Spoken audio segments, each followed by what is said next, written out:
It is also the highest source of magnesium, which many people don't get enough of in their diet. If you don't like eating veggies, this video is for you. I know a lot of people who don't like eating veggies. In fact, I was one of those people. So I had to train myself to eat veggies. And I'm always looking for tips to help people to eat more veggies. As a dietitian, one of the most common things I hear is that people don't like vegetables. Yeah, that's the most common thing I think everybody hears, whether you're in healthcare or not, because everybody eats. And whenever I eat with other people, I'm always offering them some of my vegetables, and a lot of times they turn them down. And honestly, I totally get it. Yes, I think everybody gets it. Everybody has not liked at least some vegetable sometime in their life. And it's the rare child that just loves vegetables. Which is why I always recommend preparing them in different ways. Yes, I totally agree with that. Every day I prepare my vegetables in different ways because I have to get myself to eat them over and over and over. And this is also why I buy a variety of vegetables and I eat a variety of food. Lots of people ask me if I can share what I eat every day. I honestly don't eat the same thing every day. And if I did, I would be very bored and honestly, I would quit my diet. For example, make a chopped salad box and use this as a dip for your chip. That's actually a great idea. I've done that as well. But whenever I eat salad, I never just eat them by themselves. I always pair them with some fruits, especially sweet fruits.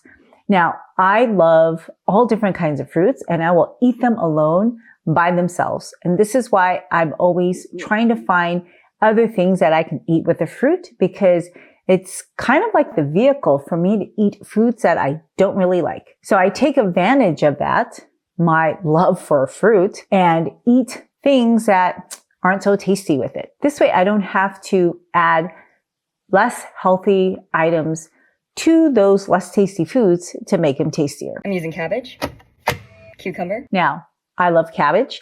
I would actually upgrade that cabbage to red cabbage. Cabbage is one of those vegetables that are super crunchy. I find red cabbage crunchier than the green variety. Red cabbage also has the phytonutrients, the polyphenols that I'm always looking for in food. So, if I'm going to eat that food, and especially because it takes a lot of energy for me to eat that, I want to make sure that every bite is maximized to its nth degree of nutrition. And so she did what I would do is pair a leafy green with a fruit. Cucumbers, although are thought of as a vegetable, are really fruit. My favorite cucumbers are the Persian cucumbers. So if you're not a fan of cucumber, then you're probably not going to like those big cucumbers. They're a little bit soggy to me and not as crisp and crunchy as the Persian cucumbers. Another variety would be the English cucumbers, or I've seen them named hothouse cucumbers. Those are super crunchy, and I always leave the skin on because there's more phytonutrients in that green skin. Broccoli. Now, broccoli is one of those really dry vegetables. Cabbage is so much more moist than broccoli. So for me to eat broccoli raw, I usually have to pair it with something very moist. Otherwise, it's just so dry. It leaves kind of a parched taste in my mouth, but it's super good. I prefer to cook my broccoli just a little bit to make it even brighter green. Some people eat it sauteed. Some people like it steamed. Some people will microwave broccoli or put it in stir fries. There's all different ways to eat broccoli.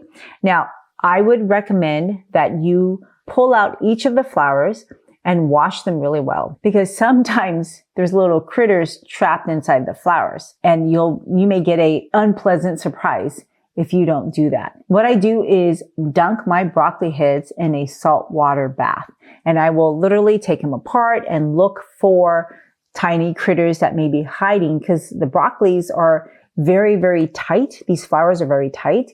And if you just take them and eat them, you may miss pretty decent sized critters that live in the broccoli. And it's just, something I've learned to do because I've been surprised a few times.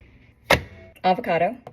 Okay, so that is delicious. And I usually use my avocado as a dressing. So instead of chopping the avocado, I will generally mash it up. And sometimes I'll mash it up with some chopped onions, some chopped tomatoes, and it turns out to be a paste like guacamole, right?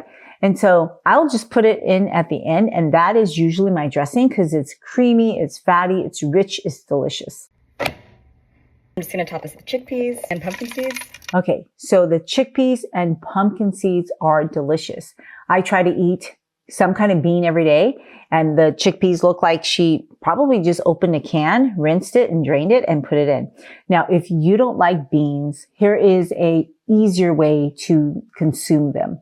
Because beans have a fibrous shell. They're a little bit drier on the outside. So some people don't like that texture, but they like the soft texture. So I would actually just take those chickpeas and mash it up. And when you mash it up, it kind of turns into almost avocado-y. And if you put a little bit of water to thin it out, it can be a nice dressing. But you're not going to like it as much if you're not used to the taste unless you season it. So the way I season my beans, it's like refried beans. You can put whatever you want in your seasoning. People put cumin, oregano, a little bit of miso for salt. You can put garlic, paprika, whatever's in your pantry. I would season those beans up and use that as a dressing. You can mix it like a bean avocado paste, like hummus. That's an excellent way to do it. Usually when I eat beans, I will squeeze some lime or lemon in it. When you squeeze the lime or lemon, that citric acid, it cuts down that beany taste, especially if you're not used to eating beans. And that's a easy way to eat those chickpeas. Now, the second way I eat chickpeas is to toast them slightly. So those chickpeas from a can, you rinse and you drain, you pat dry, put it in your toaster or your, what's that called? Not toaster oven, fryer. It's not really a fryer. I forgot what it's called. I'm having like a brain fart right now. So it's called a air fryer. That's it. It's an air fryer. And what you can do is you can spray it with a little bit of oil and you air fry it really quick, and it's like a crunchy, hard shell on the outside and soft inside. It's really a perfect snack.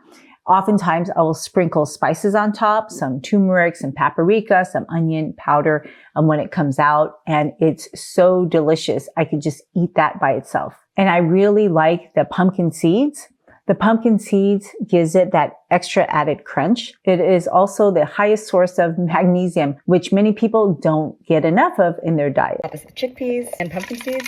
And now I'm just going to coat all of this green goodness in this green goddess dressing. So she's putting a dressing on it. So I try to use my food as a dressing unless the dressing is healthy. And I'm not quite sure what that green goddess dressing is made out of. In the stores, a lot of their dressings have a lot of fat, have a lot of oil. If you use excess oils, whether it's seed oils or fruit oils or lard, you will gain more weight. And then this low calorie food is not going to be so low calorie. So I try to minimize my use of oils. You can put a little bit of olive oil. I would measure it out, like for that much salad, I would say a teaspoon to at max a tablespoon would be good to coat the whole thing and just shake it up really well. But if you have the avocado with your mashed beans, I think it could cut down the dry taste of your salad. Alongside with that, if you want something sweet, you can also crush some fruits. Something that would be tasty would be, let's say, dates. You can soak dates and crush it with that dressing and give that sweet flavor. Or you can chop up things that are mushy, such as mango or papaya. They can add an extra flavor to your salad. Some people will sprinkle dry fruits. Be careful with dry fruits that have added sugar. I used to love dried cranberries, and I would eat bags and bags in college. Literally, I ate bagels and dried cranberries until one day I realized I love the dried cranberries because there was always added sugar in it. And so then I looked for cranberries that didn't have sugar, but they always added fruit juice, which is essentially concentrated sugar, except that they started with fruit juice. So I weaned myself off of cranberries, and now when I wanted to add fruit, I usually will prefer fresh fruits, especially with a soft texture, or I will add a crunchy texture like apples has that crispiness, or sometimes I use an in-between texture with plums or nectarines. These are all excellent to pair with your salad. Now, you can also add some redness like tomatoes. Those are excellent, especially if you get a super tasty heirloom tomato. Dressing. I came up with it. That's actually a lot of dressing. And I think, for her, it's probably fine because she looks like she's a good weight. But if you overdo your dressing, you can turn a low calorie, pretty healthy food into a high calorie food. And if that dressing is made out of saturated fat like cheese, Parmesan cheese, a lot of dressings like pesto have Parmesan cheese, and that is a super high caloric, then that is a high salt, high fat food that turns something pretty healthy into something less healthy. That was pretty bad, wasn't it? Store-bought dressing because I'm not in a Gordon Ramsay kind of mood. Oh, okay. So it was a store-bought dressing. Don't worry if you're the same way. Using store-bought dressings will not take away from the nutrient density of your meal. That is true.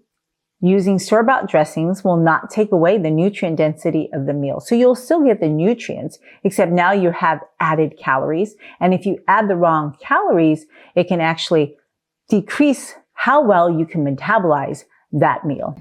Now we're just going to shake. Shaking is super important for a delicious salad. If you don't shake it well, then the top has all the goodness and the flavors, and the bottom is pretty dry and bland.